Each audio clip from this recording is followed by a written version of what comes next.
करता हूँ कि इसे आज के बाद कहीं छोड़कर नहीं जाऊंगा। तभी अचानक हर्ष और हर्षिल अपने बॉडीगार्ड्स के साथ जबरदस्ती करते हुए अभियुक्त की तरफ आने की कोशिश करने लगे। अभियुक्त ने जब उसको अपने पास आते देखा तो उठ खड़ा हुआ।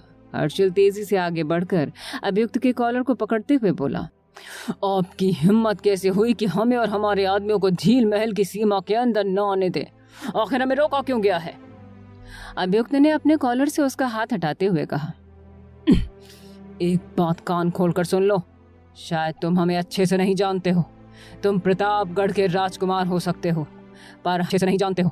तुम प्रतापगढ़ के राजकुमार हो सकते हो, पर हम पूरे राजस्थान के राजकुमार हैं। हम क्या करते हैं और क्या नहीं, ये पूछने वाले तुम होते कौन हो? हर्षिल का पारा और हाई हो गया और वो अभियुक्त से बोला, हम कौन हैं? हम उनके भाई सा हैं। आप बहुत पहले से जानते हो कि सिया कौन है। वो कोई राजमाली की बेटी नहीं, बल्कि प्रतापगढ़ की राजकुमारी सरायणा है। अब एक बात हमारी अच्छे से सुन लो, सिया रहेंगी तो हमारे साथ, आपको जो करना हो कर लें।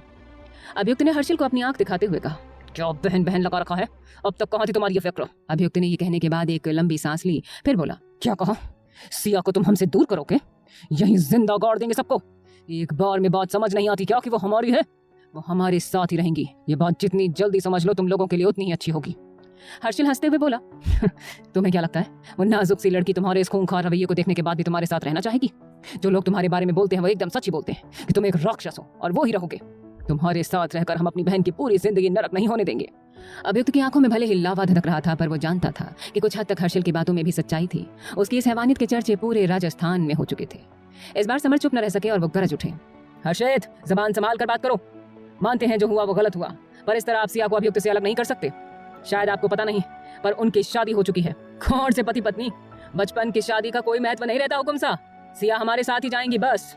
इस बार हम हमारी बहन को खुद से दूर नहीं जाने देंगे। हर्षिल ने गरजते हुए जवाब दिया। इससे पहले अभियुक्त और हर्षिल किसी नतीजे पर पहुंचे तभी एक जोरदार आवाज आई, यहाँ क्या हो रहा है?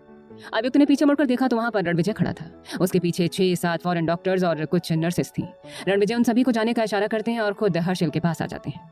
रणविजय ने हर्षिल की तरफ देखते हुए कहा, यह हॉस्पिटल है, कोई जंग का अखाड़ा नहीं, तो थोड़ा शांति बनाए रखें। फिर अभियुक्त की तरफ आकर रणविजय बोले, आपसे कुछ जरूरी बात करनी है, आप कैबिन में पहुंचिए, मैं आता हूँ। ये सुनते ही अभियुक्त वहां कैबिन की तरफ चला गया। रणविजय ने हर्षिल की ओर देखा और उससे कहा, अभी सिया की हालत बहुत नाजुक है। वो इंसानों के बीच ना के बराबर रही है, ये बात आप सब जानते ही हैं। अचानक से इंसानों के बीच आना और ये सब होना, अभी वो किसी भी नई चीज़ के लिए तैयार नहीं है। मेरी ये सलाह है कि उनके लिए जो नए हैं वो उनसे थोड़ा दूरी ही बनाकर रखें। जितना हो सके उनको उनके पहचान वालों के ही बीच रहने दें, वरना ये उनके दिमाग पर गहरा असर डालेगा। इस वक्त अभियुक्त की हालत कैसी है ये रणविजय के अलावा कोई नहीं जानता था। रणविजय उसे कॉलेज के दिनों से जानता था। उसने अपने सामने अभियुक्त को बदलते हुए देखा है, तो फिर वो सिया को अभियुक्त से दूर जाने के लिए कैसे कह सकता है? रणविजय ने हर्षिल का हाथ पकड़कर गुस्से में कहा, अगर आपको आपकी बहन सही सलामत चाहिए तो अभी शांत रहें। डॉक्टर सही बोल रहे हैं। राजकुमारी का अचानक से इंसानों के बीच आना और ये सब हो जाना किसी भी इंसान के लिए ये सब सदमे से कम नहीं होगा।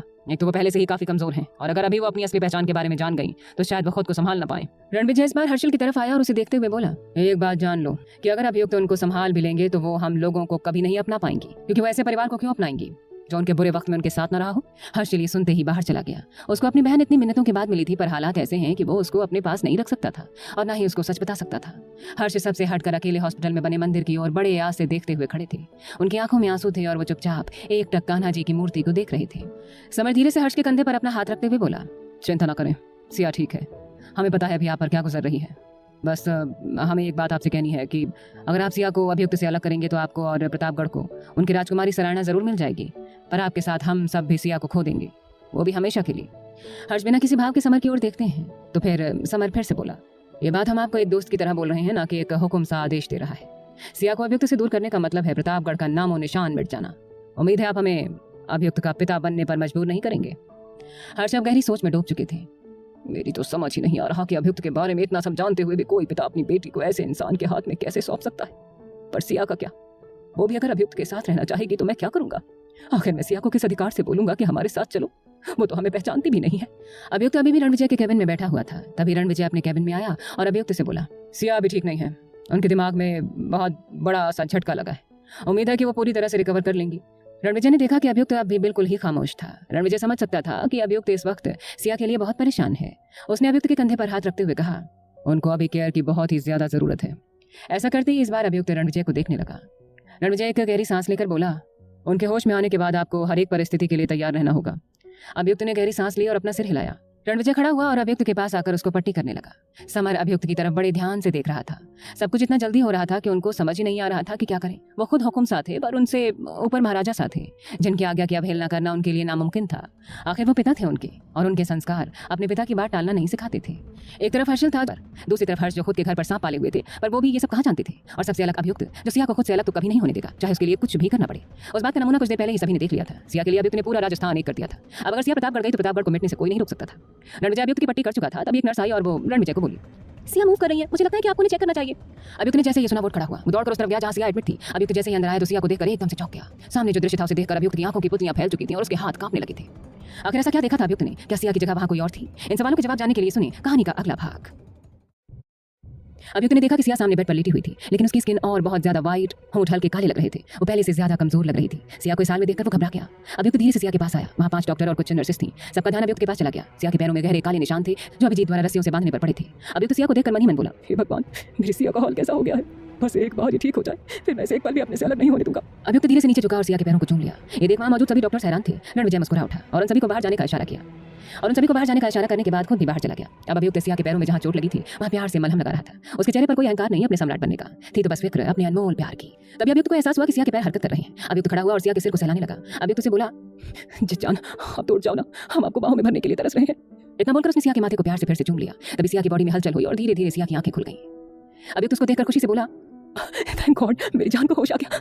सिया होश में आने के बाद कुछ अजीब ढंग से अभियुक्त को देखती रही। फिर अचानक उसका चेहरा लाल हो उठा। सिया के इस एक्सप्रेशन को देखकर अभियुक्त परेशान हो उठा। वो सिया को कुछ कहने ही वाला था कि तभी सिया ने एकदम से उसको धक्का दे दिया और बिस्तर से झटके से उठ खड़ी हुई और अभियुक्त से दूर जाने लगी। अभियुक्त सुन्न सा उसको देखता रहा और मन में सोचने लगा, ये सिया को क्या हो गया? अचानक से वो मुझसे ऐसे दूर क्यों जा रही है? सिया ने जब से होश संभाले थे तब से सिर्फ मालती और शंभू को ही देखा था, न भाई बहन ना ही कोई रिश्तेदार। वो तो बस युक्त से मिली थी, पर कब युक्त से अभियुक्त फिर उसके कुंवर जी बन गए, उसको समझने का मौका भी नहीं मिला। सिया जब से बाहर निकली थी उसके लिए महफूज शब्द का एक ही अर्थ था, वो था अभियुक्त। पर अब वही रुद्र अवतार में उसके सामने आया तो सिया इस बात को एक्सेप्ट नहीं कर पा रही थी। अभियुक्त को पता था कि वो नाजुक थी, जो थोड़े बहुत चिल्लाने पर भी डर जाती थी, इसलिए वो उसके सामने सौम्य रहता था। लेकिन सिया को लग रहा था हमेशा झील सा शांत रहने वाला अभियुक्त उसकी वजह से आज खूनी बन चुका था, हैवानियत पर उतर चुका था, सिर्फ और सिर्फ सिया की वजह से। सिया को अपने से दूर जाता देखकर अभियुक्त सुन्न सा रह गया था। वो उम्मीद से भरी हुई नजरों से सिया को देखकर बोला, रुक जाओ, मेरे पास आओ। सिया अपने कदम पीछे करते हुए एक टक अभियुक्त को देख रही थी। उसके हाथों से खून टपक रहा था जो नीडल अचानक निकल जाने के कारण हुआ था। अभियुक्त उसको देखकर कैसा महसूस कर रहा था ये सिर्फ अभियुक्त जानता था। वो बोला, जान हमारी बात तो सुनो एक बार। सिया दूर से अपने हाथ दिखाते हुए कांपते हुए स्वर में बोली, नहीं नहीं नहीं, बताइए आप हमारे पास। उस दिन उन्होंने सही बोला था, हम मनहूस हैं, हमारी वजह से अब क्या से क्या हो गए, आप हमसे दूर रहे, आप हमारे पास मत आए। अभियुक्त ने जवाब देते हुए कहा, सिया हमारे पास आइए तो हम आपको अच्छे से समझाते हैं, ये सब आपकी वजह से नहीं हुआ है। सिया की आंखों में आंसू पानी की तरह बहने लगे थे। सिया से सकते हुए बोली, नहीं नहीं, हम बिल्कुल भी नहीं आएंगे आपके पास, हमारी वजह से सब खराब हो जाता है, इसलिए हमें नए घर में रखा जाता था, अब वाकई में मनहूस है। अभियुक्त दूर से ही बोला, जान आप समझने की कोशिश करो, वो आपको नुकसान पहुंचा रहे थे, तो ऐसे कैसे छोड़ देता मैं उनको, हमने बस उनको सबक सिखाया है जो उनके लिए जरूरी भी था, और हाँ आप खुद को दोष देना बंद करें। सिया रोते हुए बोली, ऐसे जान लेकर, लेकिन आप ऐसे तो नहीं थे, हम खुद जानते हैं आपको। सिया ने एक लंबी सांस ली और फिर बोली, ऐसे जान लेकर किनको सबक सिखाया जाता है, आप उन लोगों को समझा सकते थे या कोई सजा भी तो दे सकते थे, फिर आप में और बाकियों में क्या फर्क रह गया। मैं अच्छे से समझ गई हूँ कि ये सब कुछ बस हमारी वजह से हो रहा है। सिया बोलते बोलते अपने होश खोने लगती है। हम चले जाएंगे आप सबसे दूर, जहाँ हमें कोई ढूंढ नहीं पाए। सिया! अभियुक्त जोर से चिल्लाया और उसको जोर से पकड़कर अपनी ओर खींच लिया। सिया घबराकर अभियुक्त की शर्ट को जोर से मुट्ठी में भींच लेती है। वो अब शांत थी और अभियुक्त को हैरानी भरी नजरों से देखने लगी। ये देखते ही अभियुक्त बोला, जान हम ऐसे ही हैं, पहले भी थे और आज भी हैं, पर हम आपके लिए किस हद तक जा सकते हैं आप सोच भी नहीं सकती। सिया के गालों में मोटे मोटे आंसू आ ठहरे। उसने ससकते हुए अपना मुंह दूसरी तरफ कर लिया। अभियुक्त सिया की कमर को पकड़कर उसको धीरे से अपने करीब लाकर बोला, हम ऐसे ही हैं जान, लेकिन आपसे मिलने के बाद हम बदले हैं, पर आपको हमारे दोनों रूप से प्यार करना होगा, क्योंकि हम एक महाराजा भी होंगे जिसको अपने कर्तव्यों का निर्वहन भी करना होगा। पूरी प्रजा की देखभाल के लिए हमें रुद्र अवतार भी लेना होगा। आपको हमारे दोनों व्यक्तित्व से प्यार करना होगा, बेशक आप जितना मर्जी उतना समय ले सकती हैं। सिया अभियुक्त की बातों को सुनकर सियार उठी। खौफ उसकी आंखों में साफ साफ दिख रहा था। वो अभियुक्त की आंखों में अपने लिए जुनून साफ साफ देख सकती थी। उसको अभियुक्त कहीं से भी पहले वाला अभियुक्त नहीं लग रहा था जो हमेशा शांत रहता था। उसकी ऊंची आवाज शायद सिया ने कभी सुनी हो। अभियुक्त के सामने आने से सब क्यों डरते थे, ये चीज आज खुद सिया ने भी महसूस की थी। अचानक से सिया की पकड़ अभियुक्त के ऊपर से ढीली हो गई। इससे पहले कि अभियुक्त कुछ समझ पाता, सिया उसके ऊपर लगभग झूल सी गई और बेहोश हो गई। अभियुक्त ने चीख कर रणविजय को पुकारा। कुछ मिनटों में रणविजय के साथ डॉक्टर्स की टीम भी आ गई। अभियुक्त बाहर जा चुका था। उसे मायूस देखकर राजवीर बोला, अभियुक्त आप अपने आप को इतना कमजोर मत बनाओ, कुछ नहीं हुआ सिया को। राजवीर ने उसके कंधे को हिलाते हुए फिर से कहा, कुछ भी हो जाए सिया आपकी है और आपकी रहेगी, हम आपसे उनको दूर कभी भी नहीं जाने देंगे। शक्ति भी ने ढाल सा राजवीर के पास जाकर बैठ गया था। राजवीर उसे देखकर बोला, तुम ठीक तो हो ना? शक्ति ने हाँ में अपना सिर हिला दिया। राजवीर नर्स को इशारा करके शक्ति के खुल चुके जख्मों की पट्टी करने के लिए बोलता है। फिर शक्ति की ओर देखकर बोला, हमें समझ नहीं आता अभियुक्त और तुम हमसे बड़े हो या हम तुम दोनों से, कान खोलकर सुन लो, हम बड़े भाई हैं और ये मामला बस ठंडा हो जाने दो, उसके बाद हम तुम दोनों को उल्टा टंगा देंगे। शक्ति राजवीर की बात सुनकर मुस्कुरा उठा। राजवीर और पूरे राजवंश परिवार ने हमेशा से उसको अभियुक्त के जितना ही प्यार दिया था। पूरे हॉस्पिटल में राजवंश के गार्ड फैले हुए थे। उन्हें किसी को भी सिया के पास जाने की अनुमति नहीं थी और यही पैरा अभी कुछ ही देर में सबसे बड़ी भूल साबित होने वाली थी, क्योंकि वहाँ कोई ऐसा मौजूद था जो सिया को किडनैप करने का ठान चुका था। 1 घंटे बाद अस्पताल में सिया के वार्ड के पास जब कोई नहीं था तब हर्षल चुपके से वहाँ अपने बॉडीगार्ड के साथ पहुंच गया। अपने बॉडीगार्ड को इशारे से बोला, जल्दी करो, इससे पहले कि सिया को होश आ जाए है उसे हमारे साथ प्रतापगढ़ ले चलते हैं। हर्षल के बॉडीगार्ड्स ने उसके ऑर्डर को मानते हुए वैसा ही किया, लेकिन जब वो सिया को लेकर प्रतापगढ़ पहुंचा तो उसका अंजाम सोचकर हर्षवर्धन परेशान हो रहे थे। उनको खुशी थी कि आखिरकार उनकी बेटी वापस उनके पास आ चुकी है, पर वो अब ये बात भी अच्छे से जानते थे कि सिया सिर्फ उनकी बेटी प्रतापगढ़ की राजकुमारी नहीं थी, बल्कि वो अभियुक्त की सनक बन चुकी थी। अगर अभियुक्त को पता चला तो वो प्रतापगढ़ को निस्तेनाबूद करने में वक्त नहीं लगाएंगे, जिसका अंजाम सोचकर हर्षवर्धन डर रहे थे। 1 घंटे के बाद प्रतापगढ़ में हर्षवर्धन अपना सिर पकड़े सोफे पर बैठा था और हर्षल उनके सामने घुटनों के बल पर बैठा हुआ था। हर्षल अपने पिता को समझाते हुए बोला, राजकुमारी सराहना हमारी बहन है और हम नहीं डरते अभियुक्त से। वो इस प्रतापगढ़ की राजकुमारी है, इसलिए हम उनको लेकर यहाँ आ गए। हर्षवर्धन अपनी बेटी के लिए पूरे राज्य के लोगों को खतरे में नहीं डाल सकते थे। वो जोर से बोले, युवराज, आपको समझ में आ रहा है आपने ये क्या गुस्ताखी की है? आप उस बच्ची को हॉस्पिटल से महल में ले आए और वो भी इस हालत में। हर्षल ने समझाने की कोशिश की और बोला, सब ठीक है बाबा साहब, हम सिर्फ अपनी बहन को अपने घर लाए हैं और इलाज की फिक्र ना करें। यहाँ बेस्ट डॉक्टर्स का अरेंजमेंट मैंने पहले से ही कर दिया है। देखना सिया जल्दी से जल्दी ठीक हो जाएगी। हर्षवर्धन बोला, हम भी चाहते हैं सिया ठीक हो जाए, लेकिन आपने सोचा है अगर अभियुक्त को इस बात का पता चला तो क्या होगा? तभी हर्षल चीखते हुए बोला, हम नहीं डरते उस अभियुक्त से। वो होता कौन है हमारी बहन को हमसे दूर करने वाला? बचपन की शादी की कोई वैल्यू नहीं होती। तभी प्रतापगढ़ के कुछ सिपाही दौड़ते हुए आए और हर्षल से बोले, राजकुमार गजब हो गया, राजस्थान के राजकुमार आए हुए हैं और बहुत गुस्से में लग रहे हैं। ये सुनते ही हर्षवर्धन कांपते हुए बोला, देखा, मुझे जिस बात का डर था आखिर वही हुआ। अब अभियुक्त के गुस्से से तुम्हें कोई नहीं बचा सकता। अब क्या होगा हर्षल का हश्र? क्या अभियुक्त सिया के प्यार में अंधा होकर उसके भाई को भी मार डालेगा? इन सवालों के जवाब जानने के लिए सुने कहानी का अगला भाग। हर्षवर्धन समझ चुके थे अभियुक्त उनकी बात नहीं सुनेगा, तो फिर बर्बादी को अपनी आंखों से देखने का इंतजार करने लगे। अभियुक्त अंदर आते ही जोर से चीखा, कायर इंसान, कहाँ छिपा बैठा है? हिम्मत है तो सामने आ हर्षल। अचानक अभियुक्त की आवाज सुनकर वहां मौजूद सभी कांप उठे। तभी हर्षल अभियुक्त के सामने आया, जिसे देखकर अभियुक्त किसी घायल नाग की तरह पुकारने लगा। तभी राजवीर माहौल को संभालने के लिए आगे आया और हर्षल के सामने खड़ा होकर बोला, ये सब क्या है बच्चे? सिया को एक बार ठीक हो जाने देते। जब डॉक्टर ने पहले ही बोला था कि सिया को अभी सच ना बताया जाए, तो फिर आपने ऐसा क्यों किया? आपको पता भी है कि अगर सिया को सच का पता चला तो आप सोच भी नहीं सकते कि हम लोगों के लिए मुश्किलें कितनी बढ़ जाएंगी। हर्षल अभियुक्त की तरफ नजरें घुमाते हुए बोला, आप उसकी फिक्र ना करें भाई साहब, हम अपनी बहन को संभाल लेंगे, पर उनको ऐसे इंसान के साथ नहीं रहने दे सकते जिसका नाम सुनते ही लोग डर जाएं। अभियुक्त को सुनते ही गुस्सा आ गया और वो हर्षल की तरफ बढ़ते हुए बोला, तुम हर बार हारते हो हमसे, तो क्या लगा सिया को ऐसे अपने पास रखकर जीत जाओगे? सिया हमारी है और हमारी ही रहेगी, समझे तुम? तब तक समय और समर भी वहां आ गए थे। समय आगे बढ़कर उनको रोकते हैं उससे पहले ही राजवीर बोले, बड़े बाबा साहब उनको रहने दीजिए, उनका मामला उनको सुलझाने दें। आखिर सालों की प्रतिस्पर्धा है, यूं एक पल में तो टूट नहीं सकती ना।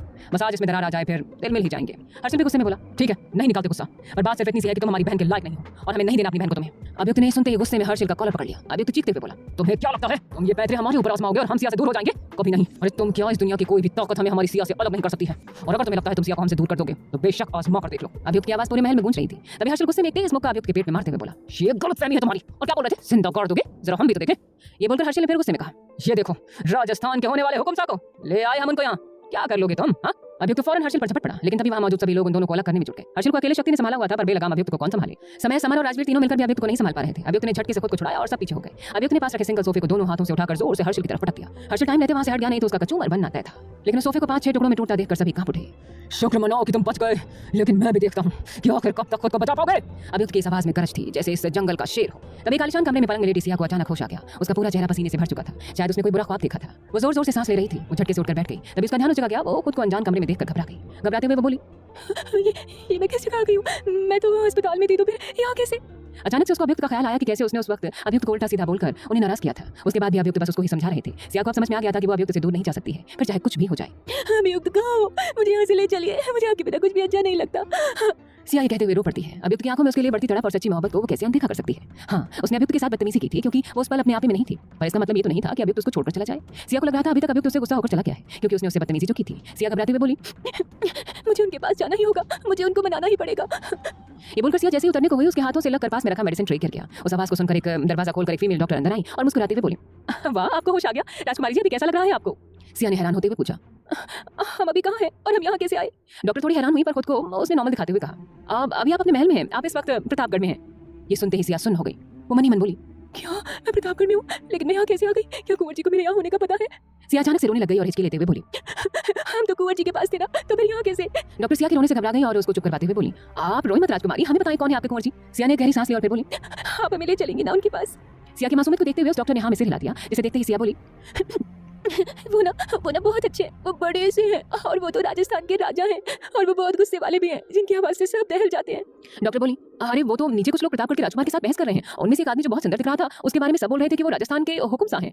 इतना सुनते ही सिया को सब समझ में आ गया और वो तेजी से दौड़ती हुई दरवाजे की तरफ भागी। नीचे हर्षल और अभियुक्त एक दूसरे से लड़ने में लगे हुए थे। महल के सारे मुलाजिम डर से पिलर के पीछे छिपे हुए थे। तभी हर्षल ने पूरी ताकत के साथ अभियुक्त को धक्का दिया और अभियुक्त के पीछे शोपीस से टकरा गया। तभी सिया की तेज पुकार गूंज उठी, सिया ने जैसे अभियुक्त को पीछे शोपीस से टकराते हुए देखा, वो जोर से चीख पड़ी थी। सिया दौड़ते हुए आई और अभियुक्त के गले से जाकर लिपट गई। सभी लड़खड़ाकर पीछे हट गए। अभियुक्त के लिए सिया क्या थी शायद अब सबको समझ में आ चुका था, और सिया वो कितना भी लड़ाई झगड़ा कर ले अभियुक्त से, पर रोने के लिए भी वो अभियुक्त को ही ढूंढेगी। शायद यही सच्चा प्यार है। सिया वहाँ एक पल भी नहीं रुकना चाहती थी। उसको शिकायतें तो बहुत सारी करनी थी, पर यहाँ नहीं, अभियुक्त के महल में जाकर।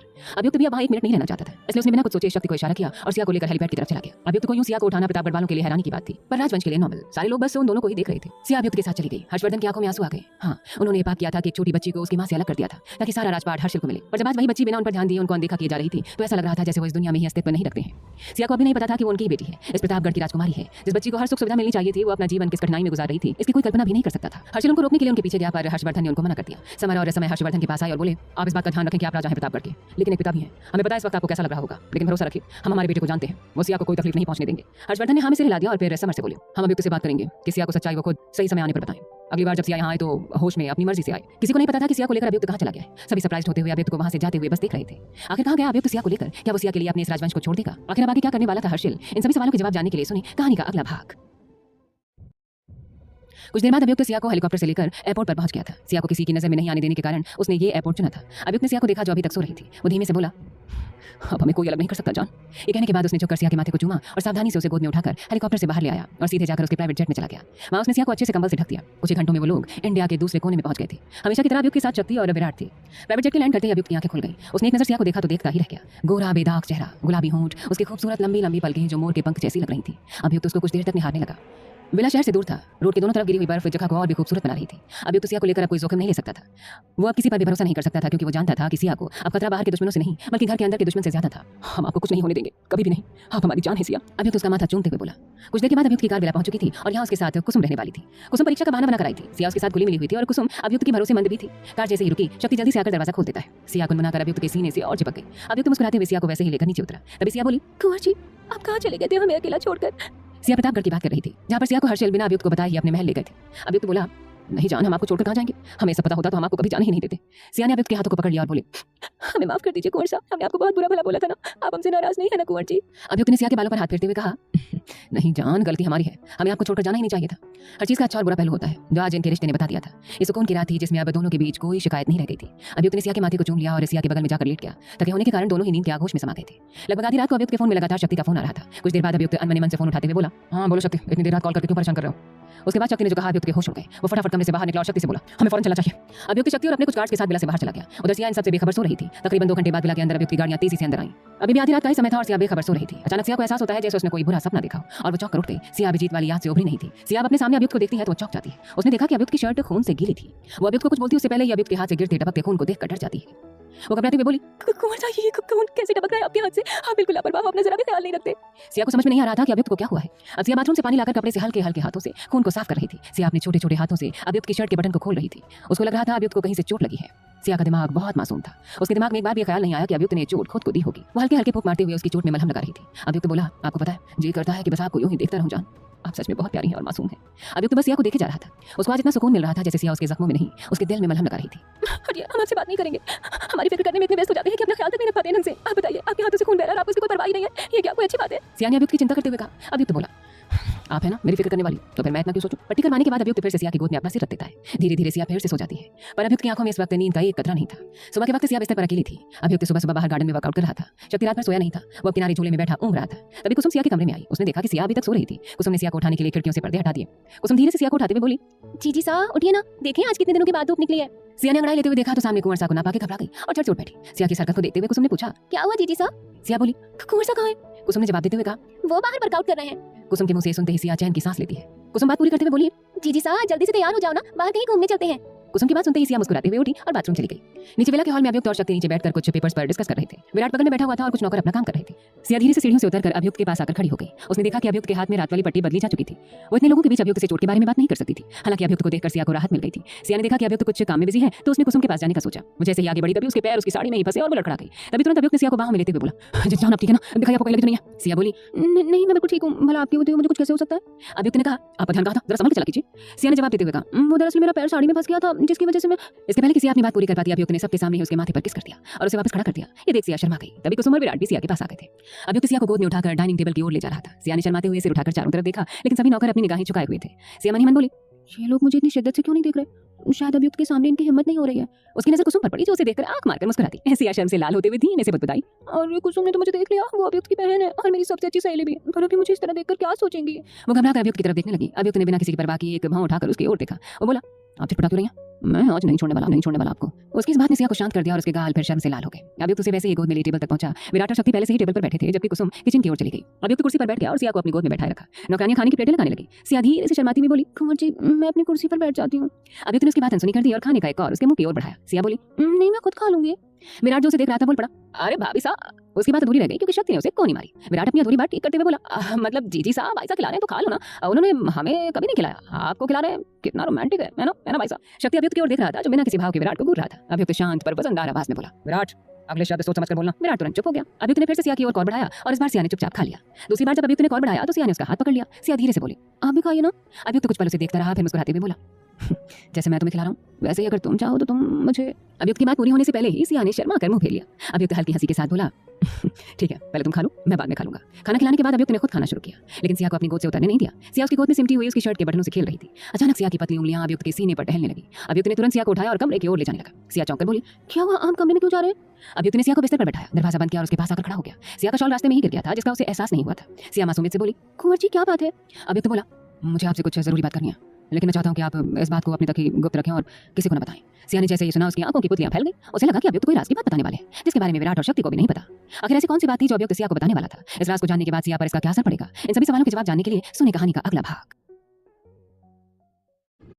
अभियुक्त ने सिया की ओर देखा। उसके